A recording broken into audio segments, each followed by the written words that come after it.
اعوذ باللہ من الشیطان الرجیم بسم اللہ الرحمن الرحیم السلام علیکم ورحمۃ اللہ وبرکاتہ۔ ناظرین، آج میں آپ لوگوں کو نظیفہ نام کا معنی بتانے والا ہوں۔ نظیفہ نام کا معنی جاننے سے پہلے آپ لوگوں سے گزارش ہے اس ویڈیو کو لائک کیجیے۔ آج کی اس ویڈیو میں 100 سے زیادہ لائک کا ٹارگٹ رکھا گیا ہے۔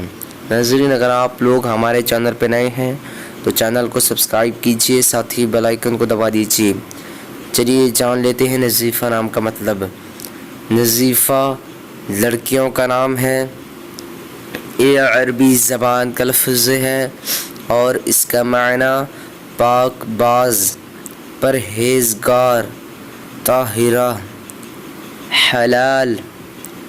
آج کے اس ویڈیو میں بس اتنا ہی۔ اگر آپ لوگوں کو یہ ویڈیو پسند آئی ہو تو اپنے دوستوں کے اندر میں لازمی شیئر کیجیے گا، اور اگر ایسے ہی نئے میننگ جاننا چاہتے ہیں تو ویڈیو پہ لازمی کمنٹ دیجیے گا۔ پھر ملتے ہیں دوسرے ویڈیو میں، تب تک کے اللہ حافظ، السلام علیکم۔